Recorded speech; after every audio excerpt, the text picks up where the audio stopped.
अस्सलाम वालेकुम। TB series के हवाले से आज बात करते हैं टीबी स्पाइन यानी मोहरों की टीबी के हवाले से। स्पाइन का जनरल स्ट्रक्चर समझ लेते हैं कि ये हमारे स्पाइन में मोहरे होते हैं, एक मोहरा, दूसरा, तीसरा, चौथा और एक पूरी चेन है।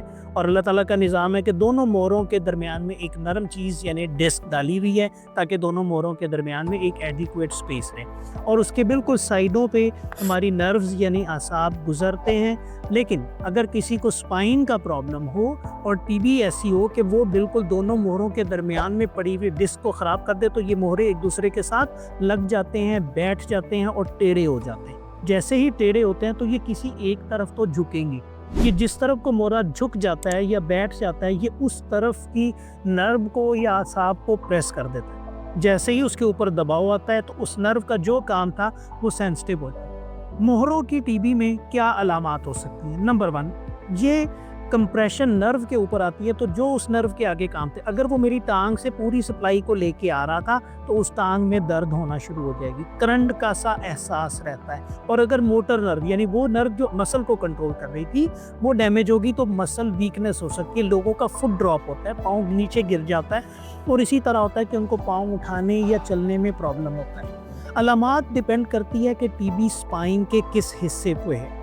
यहाँ से जो करंट आएगा वो पूरी बॉडी में जाएगा। जिस तरह नीचे चले जाए, अगर मुझे छाती का प्रॉब्लम, यहाँ इस एरिया की स्पाइन का प्रॉब्लम है तो इससे नीचे के प्रॉब्लम, इसी तरह नीचे चलते जाएं, जहाँ का एरिया इन्वॉल्व हो उससे आगे के आसाब और पट्टे इससे मुतासर होते हैं। स्पाइन की टीबी को तशखीस किस तरह किया जा सकता है? नंबर 1, सिंपल एक्सरे, एपी और लेटरल व्यू करके हम देखते हैं कि क्या दोनों मोहरों के दरमियान में स्पेस एडिक्वेट है, मोहरे ख़राब तो नहीं हुए, बैठ तो नहीं गए।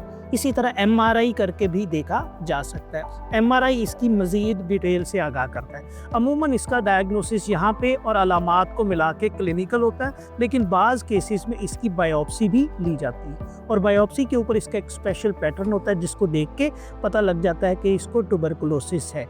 टीबी, जैसे कि हम पहले भी बात करते हैं, काबिल इलाज मर्ज़ है और स्पाइन के केस में इसका ट्रीटमेंट का दौरानिया 12 महीने का है।